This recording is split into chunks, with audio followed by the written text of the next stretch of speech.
मैंने रामलीलाएं बहुत देखी हैं और बहुत मुझे दिल से बुरा लगता था जिस तरीके से वहाँ पर वो जो आते थे, बहुत ही विचित्र किस्म के अभिनेता, और न जाने वो क्या संवाद बोल रहे होते थे।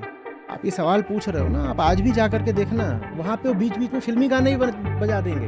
उदाहरण के लिए शुक्लखा रिझाने आई है, वो किसी आइटम नंबर पे नाचेगी ही नाचेगी, और ऐसे ही नाचेगी जैसे रिझाने के लिए नाचा जाना चाहिए। फिर उसमें कहीं कोई शालीनता शेष नहीं रहती। अब छोटे बच्चे जो ऐसी रामलीला देख रहे हैं, उनके मन में राम का क्या चरित्र उभरेगा, बोलो? फिर मैं उन्हें निर्गुणी राम तक कैसे लेके आऊँगा? फिर उन्हें मैं सारा बोध साहित्य और संत साहित्य कैसे समझाऊंगा? उनके लिए तो अब राम और राम कथा मनोरंजन की चीज हो गए ना। प्रणाम आचार्य जी। मैं आपको पिछले कुछ महीनों से सुन रहा हूँ। मेरे मन में श्री राम को लेकर एक दुविधा है। आप कहते हैं कि आप दशरथ पुत्र राम को नहीं, बल्कि जो सत्य है उसे राम कहते हैं। तो दुविधा यह है कि दशरथ पुत्र राम को कर्म मानने में या राम मानने में क्या समस्या है? कृपया मार्गदर्शन करें। नहीं नहीं, समस्या कोई नहीं है ना। उनको कहा जा रहा है कि राम मत मानो। प्रश्न में भाव निहित है जैसे दशरथ पुत्र राम को राम मानने में कोई बाधा है, वर्जना है, समस्या है, ऐसा कुछ नहीं है। लेकिन मुद्दा हमें श्री राम से हटाकर स्वयं पर लाना पड़ेगा ना। हम कैसे हैं? बात उनकी नहीं है, बात हमारी है। प्रश्न सुनो तो ऐसा लगता है जैसे राम जो कि ब्रह्म स्वरूप हैं और राम जो कि दशरथ पुत्र हैं, इन दो की तुलना की जा रही हो, है ना? लेकिन मुद्दा राम नहीं है, मुद्दा हम हैं, हमारा अहंकार। हम कैसे हैं? हम ऐसे हैं कि मैं आपसे कोई साधारण सी बात भी बोलूं, या मैं आपके सामने कोई साधारण सा काम भी करूं और आपसे कहूं कि लिखो मैंने क्या कहा क्या करा, तो आप सब अलग अलग लिख दोगे, सब अलग अलग लिख दोगे। तो आपके कहे में आपके व्यक्तित्व का कुछ अंश आकर मिलावट कर देता है। कई बार थोड़ी मिलावट, कई बार बहुत ज्यादा। दशरथ पुत्र राम स्वयं अपनी कोई जीवनी लिखकर गए नहीं ना। उनके बाद दर्जनों प्रकार की अलग अलग रामायण लिखी गई, रामचरित्र अलग अलग। उत्तर भारत में हम दो से परिचित हैं, वाल्मीकि रामायण और संत तुलसीदास का रामचरितमानस। इन्हीं दोनों में जबरदस्त भिन्नताएं रहती हैं, बहुत भिन्नताएं, इतनी कि आप गिनने लगें तो बड़ी लंबी सूची बनेगी। तो वहां फिर जो सत्यनिष्ठ व्यक्ति होगा वो पूछेगा ना कि यहां से जो वृत्त उभर रहा है राम का वो अलग है, यहां जो उभर रहा है वो अलग है।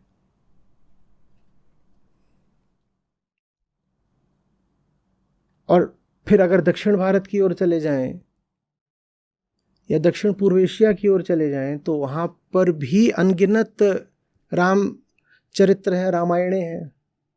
उनमें और जो रामचरित्र है और जो पूरी कहानी है, कथा है, वो अलग ही रूप रंग मोड़ लेती है। और वो जितने रूप रंग हैं वो श्री राम के नहीं हैं, वो कथाकारों के हैं जिन्होंने लिखा।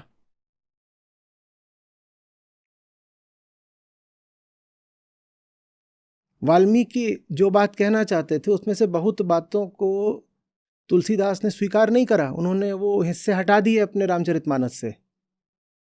ये निर्णय श्री राम का नहीं है, ये निर्णय किसका है? तुलसीदास का है।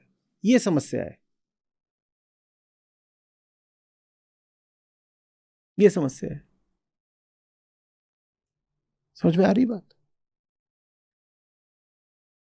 हम हम लोग ऐसे हैं, हम लोग अच्छे लोग नहीं हैं। ये जो मनुष्य पैदा होता है ना दुनिया में कहीं भी, मैं सिर्फ भारत की नहीं बात कर रहा हूँ, वो अपनी वृत्तियों का गुलाम होता है मनुष्य। तो इस कारण वो अपने आदर्शों और महापुरुषों को भी सब अपनी ही छवि में ढाल लेता है।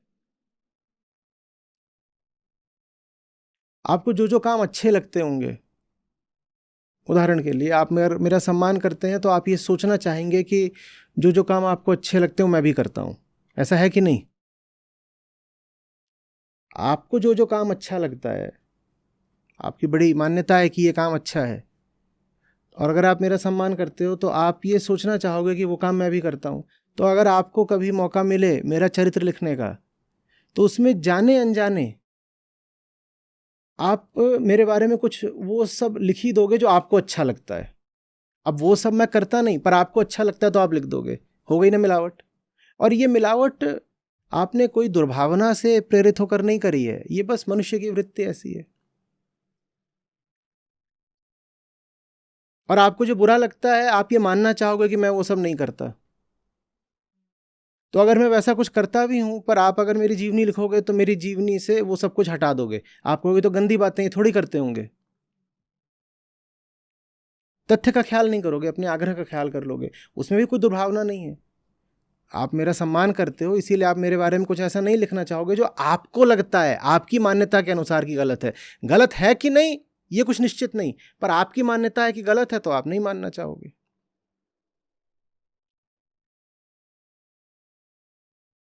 समझ में आ रही बात? ये हम जैसे हैं आज, हम जैसे होते हैं किसी भी काल में, अतीत के अपने सब महापुरुषों को हम उस समय और उस काल की अपनी मान्यता और मूल्यों के अनुसार ढाल लेते हैं। हम जैसे आज होते हैं ना, तो आज हमारे कुछ मूल्य हैं। मूल्य माने वैल्यूज। हमें कुछ अच्छा लगता है, कुछ बुरा लगता है, कुछ थोड़ा अच्छा है, कुछ थोड़ा बुरा है। ये पूरा क्या कहलाता है? Value system. मूल्य व्यवस्था। तो जो हमारी आज की मूल्य व्यवस्था होती है, हम उसके हिसाब से हजारों साल पहले के चरित्रों को भी ढाल लेते हैं। वो कल्पना ही है बस। वो सचमुच कैसे थे हम इसका ख्याल नहीं रखना चाहते, ये हमारी गलती है।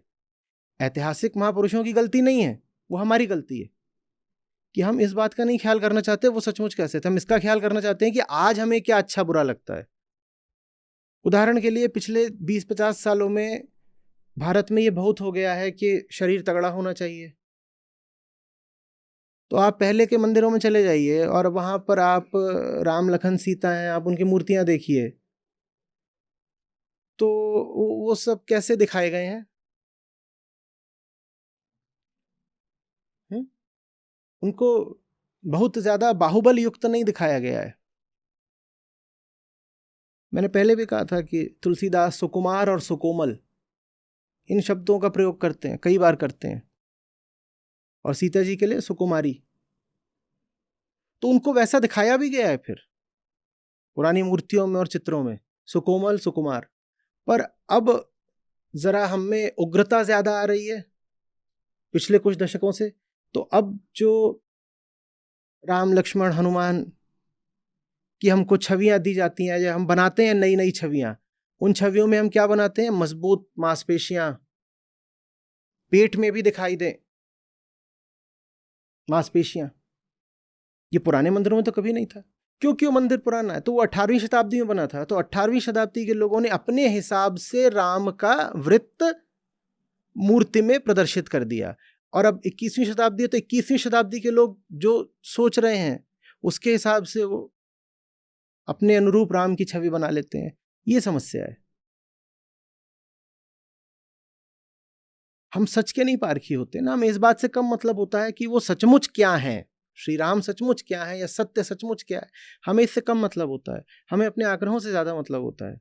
और आग्रह हर काल में बदलते रहते हैं, हर शताब्दी में बदलते रहते हैं। 22वीं शताब्दी के राम कैसे होंगे अनुमान लगाना मुश्किल है। वो इस पे निर्भर करता है कि 22वीं शताब्दी में ये सब जो छोटे मोटे ये सब लोग हैं अपने, ये जब बड़े होंगे तो ये किस चीज को वैल्यू करेंगे। ये जिस चीज का मूल्य करेंगे उसी के अनुसार राम मूर्ति बना देंगे। मुझे आ रही बात? बिल्कुल ऐसा हो सकता है, इसमें कोई आज से 100 साल पहले लोगों को बहुत विचित्र लगता कि तुम इतनी मांसपेशियां क्यों दिखा रहे हो श्री राम की, बहुत अजीब लगता। और आज आपको इस सुनने में बहुत अजीब लगेगा कि हो सकता है ये अगली पीढ़ी या इसकी अगली पीढ़ी बड़ी हो तो राम मूर्ति में टैटू खुदवा दें। ये बात सुनने में अजीब लगी ना।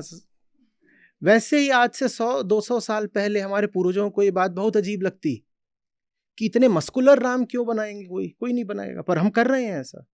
जो बात उन्हें अजीब लगती है वो हम कर रहे हैं, जो बात हमें अजीब लग रही है हमारे बाद की 2 पीढ़ियां करेंगी। ये समस्या है। ये समस्या राम के निर्गुण निराकार रूप जो उच्चतम है उसके साथ बिल्कुल नहीं है, क्योंकि जो निर्गुण है और निराकार है उसकी कोई मूर्ति ही नहीं, उसकी कोई छवि ही नहीं, तुम उसको कैसे खराब कर लोगे। मात्र वही राम है जो कालातीत है। बाकी सब जो हमने छवियां बनाई हैं वो काल के अनुसार बदलती हैं। क्योंकि हम बदलते हैं काल के अनुसार, तो हम अपने आदर्शों महापुरुषों की छवियां भी बदल देते हैं काल के अनुसार।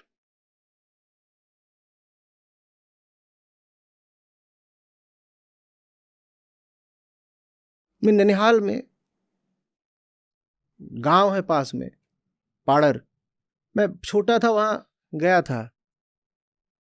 वहां पर महादेव का बहुत पुराना चित्र मिला मुझे, बहुत पुराना। उनके इतनी लंबी दाढ़ी, इतनी लंबी दाढ़ी, पूरा। जटाएं तो हमने देखी हैं, पर आपने दाढ़ी कम देखी होगी या शायद देखी ही ना हो, पर थी। जब वो चित्र बना था उस समय की अवधारणा थी या उस क्षेत्र की अवधारणा थी? क्षेत्रों के हिसाब से तो बदलता है ना। अब किस क्षेत्र की धारणा को हम सच मान लें? हर क्षेत्र की अपनी अलग अलग धारणा है, हर क्षेत्र की अपनी अलग रामायण है। किसको मान लें?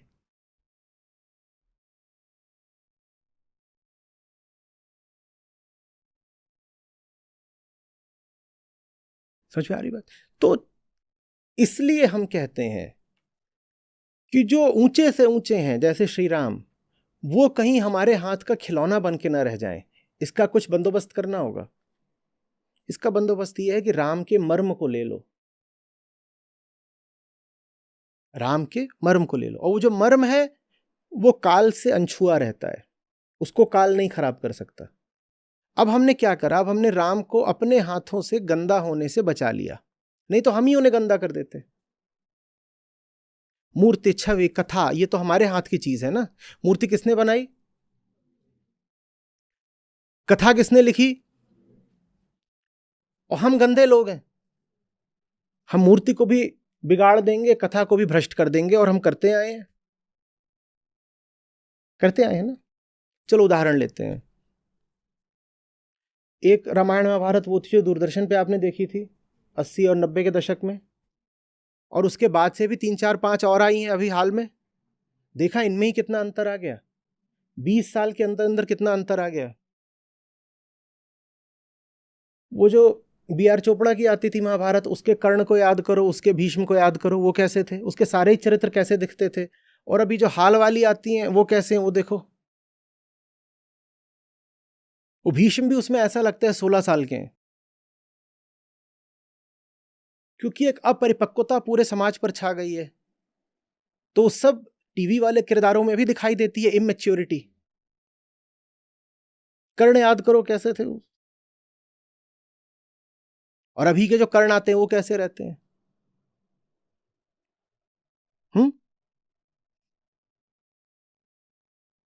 हमने बदल दिया ना। दोनों में असली कर्ण कौन सा है? कोई भी नहीं। ये समस्या है। सब कथाएं हमारे हाथ की हैं, हम बदल डालते हैं। हम अपनी सहूलियत, अपनी मान्यता, अपने काल स्वार्थ के अनुसार जो कालातीत है हम उसको भी बदल डालते हैं। ये गड़बड़ है। राम में कोई गड़बड़ नहीं है, हम में गड़बड़ है। तो इसलिए फिर ज्ञानियों ने कहा कि उनको तो ब्रह्म स्वरूप ही मानना। राम ब्रह्म परमारथ रूपा, अविगत अलख अनादि अनूपा। अविगत जो बीत नहीं सकते, पुरानी चीज मत मानना, उन्हें ऐतिहासिक मत मानना। अलख, अलख माने जिसकी कोई कल्पना नहीं हो सकती, इसे लक्ष्य नहीं बनाया जा सकता। अनादि माने जिसका कभी जन्म नहीं हुआ। जो शरीर ही नहीं है, अनूपा, जिसके बारे में कुछ कहा नहीं जा सकता, जिसकी कोई उपमा नहीं, वो है राम, असली राम वो है। बाकी तो फिर आप अपनी मर्जी, अपने स्वार्थ, अपनी कल्पना से कुछ भी वृत्त रच सकते हो, हम रच ही रहे हैं।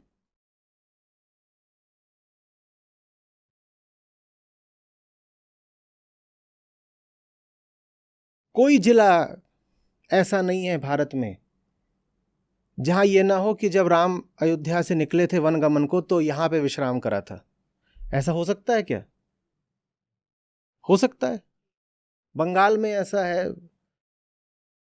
पश्चिमी उत्तर प्रदेश में ऐसा है, वहां पहाड़ों पर ऐसा है। अयोध्या से निकले लंका जाने को तो हिमालय काहे को जाएंगे?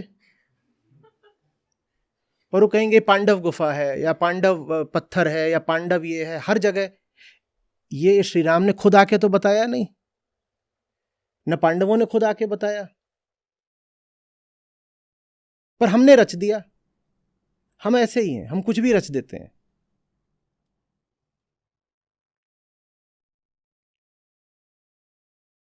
आज जो पाकिस्तान है, अफगानिस्तान है, आप वहां चले जाइए, वहां भी मिलेंगे कि यहां पर श्री राम लखन बैठे थे, यहां सब पांडव बैठे थे।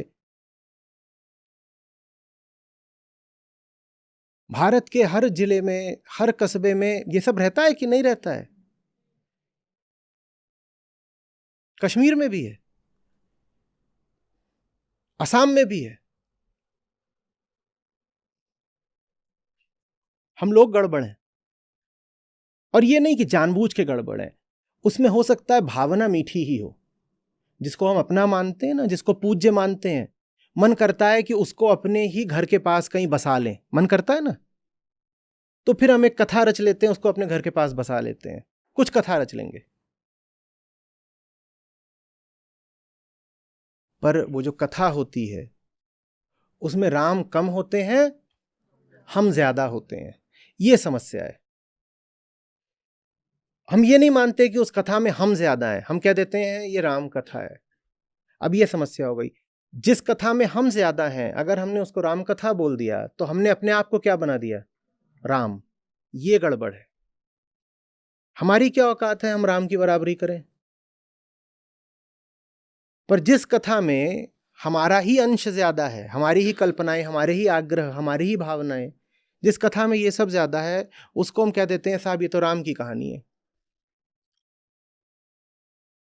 ये क्या है कि हमने स्वयं को श्री राम के समतुल्य खड़ा कर दिया। ये गड़बड़ बात है ना। ये है दिक्कत। तुम देखते नहीं, तुम्हें जो कुछ करना होता है वो तुम अपने कथाओं में, कहानियों में या जनश्रुति में अपने सब महापुरुषों से, आदर्शों से भी करवा लेते हो।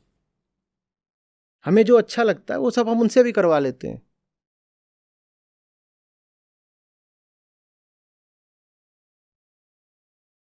यहां संस्था में कोई है, वो बोली मैं अविवाहित रह करके ऊंचे से ऊंचे काम को अपना जीवन समर्पित करना चाहती हूँ।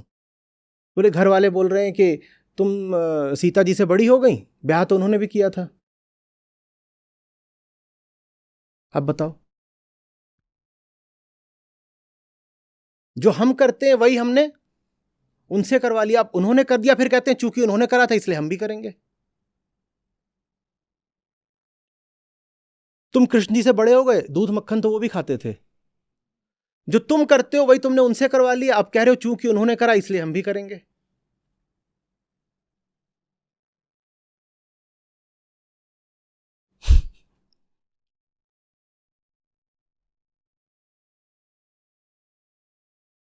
एक बार जब गोवा में शिविर हो रहा था तो आप लोगों ने विदाई की जो रस्म है इस पर बात करी थी, शायद आपने ही शुरू करी थी बातचीत। उस पर खूब आया कि विदाई तो सीता जी की भी हुई थी, विदाई तो उनकी भी हुई थी, वो भी अपना घर छोड़ कर अयोध्या गई थी। तो ये आज की औरतें ही बहुत तेज हो गई हैं कि विदाई के खिलाफ सवाल कर रही हैं। अब मैं कहता हूं स्वावलंबी बनो, अपने हाथों में ताकत होनी चाहिए, काम करो, कमाओ खाओ। तो ये सब आपत्ति लेके आते, कहते हैं हमारी इतनी देवियां हैं, कौन ऑफिस जाती हैं? और जब हमारी देवियां ऑफिस नहीं जाती तो आप क्यों सो बोल रहे हो महिलाओं को कि काम करो? अब क्या करें?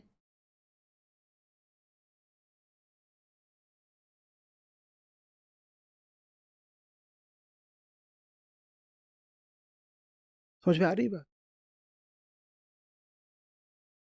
और मैं कोई पहला नहीं हूं जिसने कहा है कि राम परम सत्य हैं, निर्गुण निराकार हैं, ब्रह्म मात्र है राम। ये बात जिन्होंने भी समझा है, आज भी, आज से 500 साल पहले भी, आज से 1000 साल पहले भी, सबने एक ही बात कही है,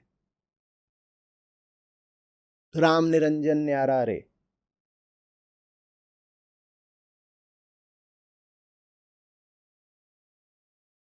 और अब मैं इसका उल्टा पक्षी बता देता हूं। चूंकि आप राम को व्यक्ति बनाने पर तुले रहते हो,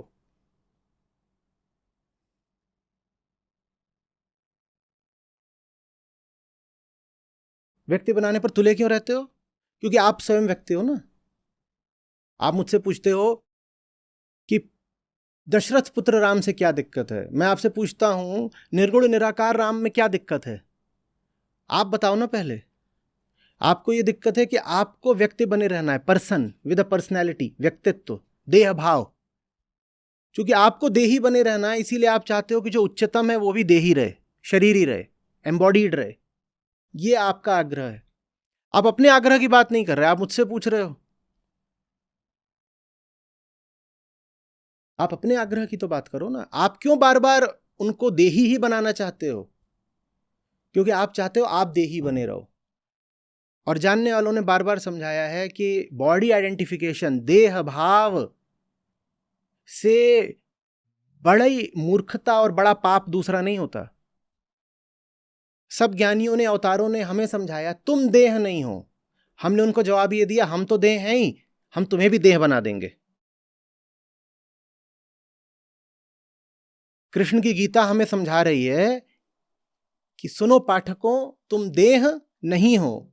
हमने कृष्ण को जवाब दिया, अरे तुमने हमें छोटा समझा है, हमारी ताकत देखो, हम तो देह हैं ही और हम देह रहेंगे। हम तुम्हें भी देह बना देंगे कृष्ण, और देह के जितने किस्से होते हैं सब रच देंगे। ये श्री कृष्ण की गीता का अपमान नहीं है?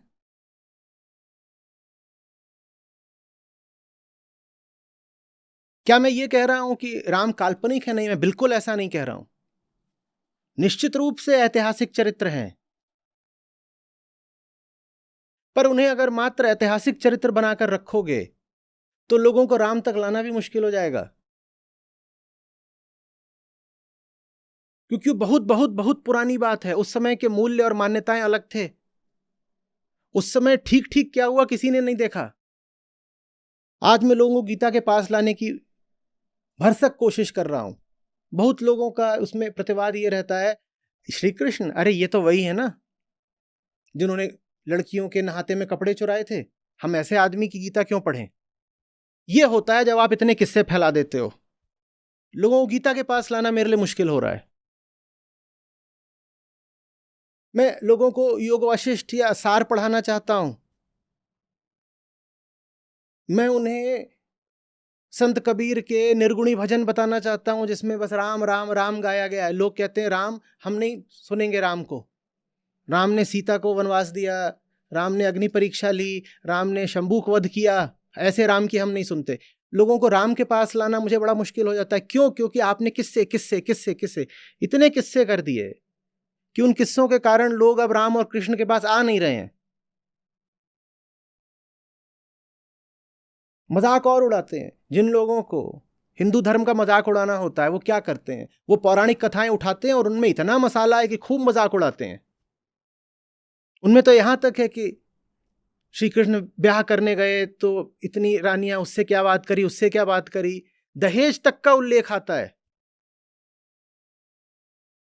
और फिर जो नालायक लोग हैं जिन्हें सनातन धर्म को नीचा दिखाना है, वो पुराणों के वही हिस्से उठाते हैं और उद्धृत कर देते हैं, मुझे भेज देते हैं, बोलते हैं आप इन कृष्ण की गीता सबको पढ़ा रहे हो, देखिए इन्होंने क्या क्या करा हुआ है। फिर मैं उन्हें कुछ बोल के समझाता हूं, किसी तरह उनको गीता में लाता हूं। मैं कहता हूं गीता में आओ, तब समझोगे कि कृष्ण क्या है। और बड़ी दिक्कत हो जाती है, काम मुश्किल हो जाता है।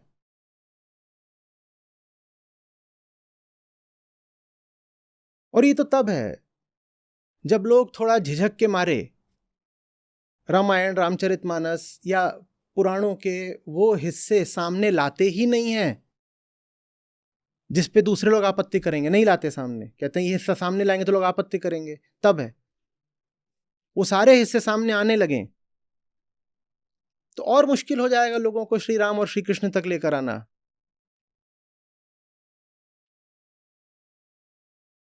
अभी तो हिंदुओं में भी कई वर्ग ऐसे खड़े हो रहे हैं जो इसी काम में लगे रहते हैं कि हिंदुओं के ग्रंथों को लो और उसमें से आपत्तिजनक अंश निकालो और उनका मजाक बनाओ।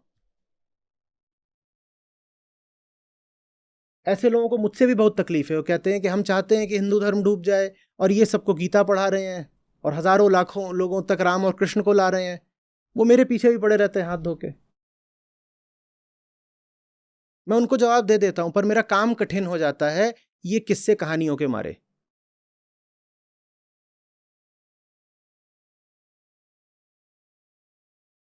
क्योंकि सच पूछो तो गीता के जो कृष्ण हैं और किस्से कहानियों के जो कृष्ण हैं इनमें कोई मेल है नहीं। बिल्कुल अलग अलग से ही हैं ये।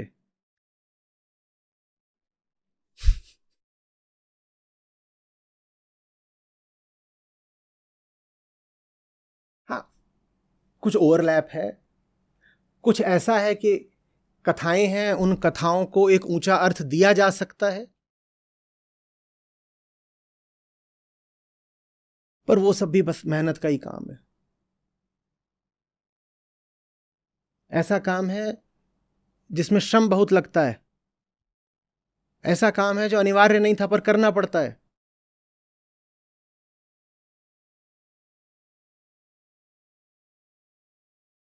और एक काम हुआ है, इसकी वजह से लोगों को भ्रम हो जाता है कि वो अपने आराध्यों के निकट हैं। उदाहरण के लिए लोगों को श्री कृष्ण के बारे में दो चार किस्से पता हैं तो उन्हें लगता है हम तो कृष्ण भक्त हो गए। उनसे कहो गीता के दो चार श्लोक बताओ, उन्हें नहीं पता। दो चार किस्से पता है, श्लोक नहीं पता, तो उन्हें लगता है हम तो कृष्ण भक्त हो गए। जबकि उनका कृष्ण से कोई वास्ता नहीं, इसका गीता से संबंध नहीं, उसका कृष्ण से क्या संबंध। पर चूंकि आपको दो चार रसीली कहानियां पता हैं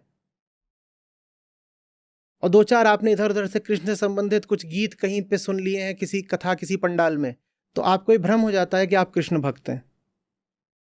जबकि जिसने गीता को पूरे तरीके से नहीं समझा वो कृष्ण भक्त कैसे हो सकता है।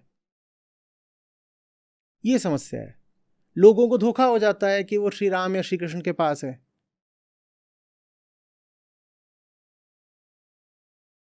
मैंने रामलीलाएं बहुत देखी हैं और बहुत मुझे दिल से बुरा लगता था जिस तरीके से वहां पर वो जो आते थे, बहुत ही विचित्र किस्म के अभिनेता, और न जाने वो क्या संवाद बोल रहे होते थे।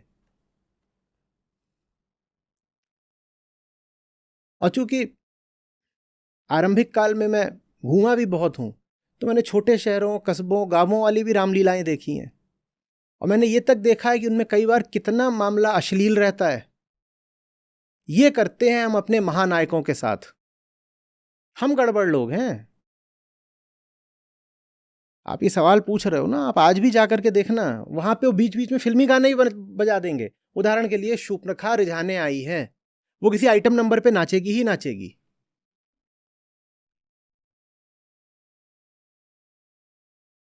और वैसे ही नाचेगी जैसे रिझाने के लिए नाचा जाना चाहिए। फिर उसमें कहीं कोई शालीनता शेष नहीं रहती।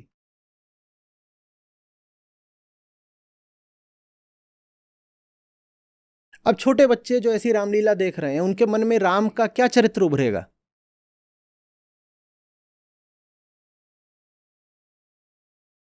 बोलो। फिर मैं उन्हें निर्गुणी राम तक कैसे लेके आऊंगा। फिर उन्हें मैं सारा बोध साहित्य और संत साहित्य कैसे समझाऊंगा। उनके लिए तो अब राम और राम कथा मनोरंजन की चीज हो गए ना।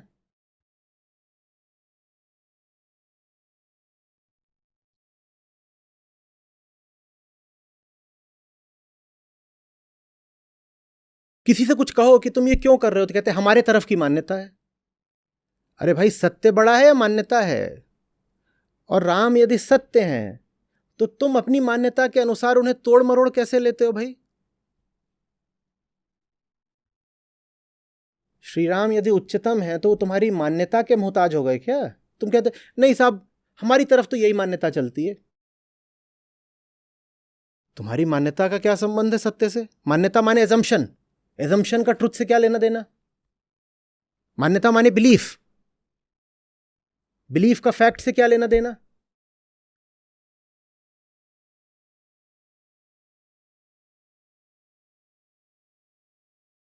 और ये सब कह के मैं ऐतिहासिक श्री राम की महानता और महत्व को कम नहीं कर रहा हूं। निश्चित रूप से अयोध्या के युवराज श्री राम हैं, हुए थे। इसी पार्थिव भूमि पर पार्थिव देह के साथ उन्होंने जन्म लिया था, बिल्कुल। और श्री कृष्ण भी हुए थे, लेकिन हमारे लिए उपयोगी हैं गीता के कृष्ण, या ऐसे कहिए हमारे लिए ज्यादा उपयोगी हैं गीता के कृष्ण। वजह बता देता हूं। गीता हमारे सामने रखी हुई है तथ्य की तरह, जो है सो है। कम से कम अब गीता में कोई मिलावट नहीं हो सकती।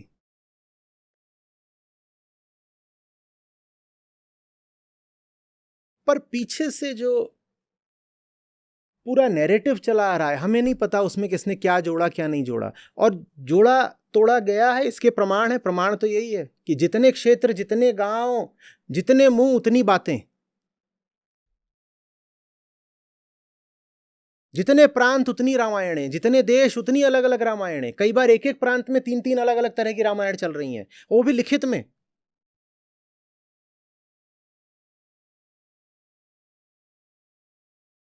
गीता में तो बात सीधी है, श्लोक लिख दिया गया है, और वो श्लोक ये नहीं कह रहा है कि मुझे इसलिए मानो क्योंकि मुझे श्री कृष्ण ने कहा।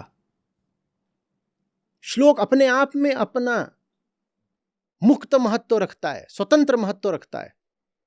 तो इसलिए मैं कहता हूं, कोई पूछता है श्री कृष्ण कौन है, मैं कहता हूं जिसने भी गीता लिखी वो श्री कृष्ण है। जिसने भी गीता लिखी, किसी के माध्यम से तो आविर्भूत हुई थी ना गीता, भगवत गीता। तो जहां से भी भगवत गीता आई है उस स्रोत का नाम श्री कृष्ण है।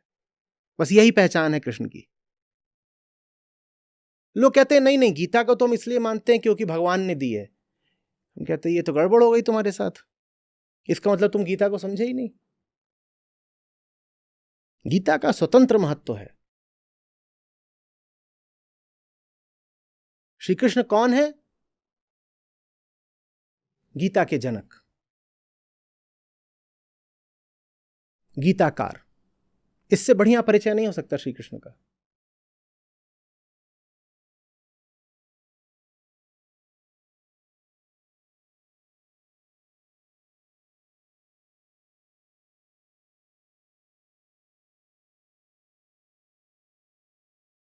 समझ में आ रही है बात? अपनी आंखों के सामने हम देख रहे हैं कथाओं को, जन मान्यताओं को बदलते हुए देख रहे हैं ना। बस यही प्रमाण है, इसी से समझ लो। और जा करके ये थोड़ा सा एक आज इसको होमवर्क की तरह करके देखिएगा कि टीवी पर ही पिछले 40 साल में हमारे जितने कथाओं के पात्र थे वो कैसे बदल गए। सब कुछ बदल गया।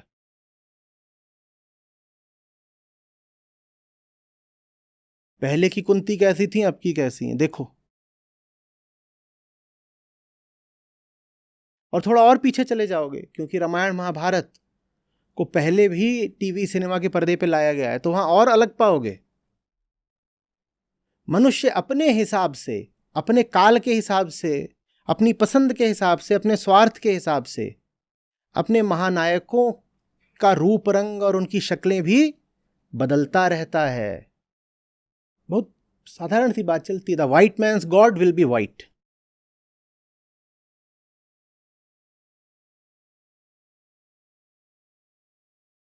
और अगर मनुष्य के अलावा जो प्रजातियां हैं वो अपने ईश्वर की परिकल्पना करेंगी तो अपनी प्रजाति में करेंगी।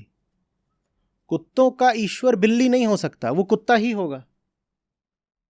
और बिल्लियों का ईश्वर सिंह नहीं हो सकता, और इनमें से किसी का भी ईश्वर मनुष्य तो नहीं होगा।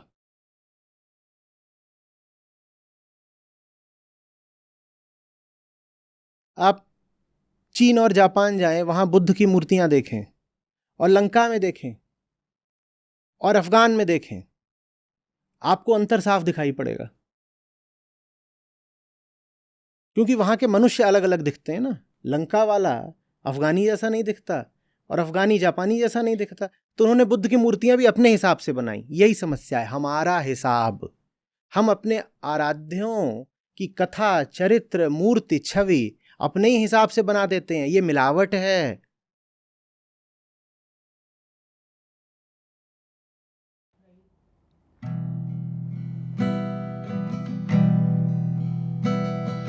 जो मैं बोरा तो राम तोरा, लोग मरम का जाने मोरा। जो मैं बोरा तो राम तोरा, लोग मरम का जाने मोरा। मैं बोरी मेरे राम भरतार, ताकारण रची करो श्रृंगार। मैं बोरी मेरे राम भरतार, ताकारण रची करो श्रृंगार। माला तिलक पहरी मन माना, लोगन राम खिलौना जाना। माला तिलक पहरी मन माना, लोगन राम खिलौना जाना। थोड़ी भक्ति बहुत अहंकारा, ऐसे भक्ता मिले अपारा। थोड़ी भक्ति बहुत अहंकारा, ऐसे भक्ता मिले अपारा। लोग कहे कबीर बोराना, कबीर का मरम राम जाना। लोग कहे कबीर बोराना, कबीर का मरम राम जाना। जो मैं बोरा तो राम तोरा, लोग मरम का जाने मोरा। जो मैं बोरा तो राम तोरा, लोग मरम का जाने मोरा। जो मैं बोरा तो राम तोरा, लोग मरम का जाने मोरा।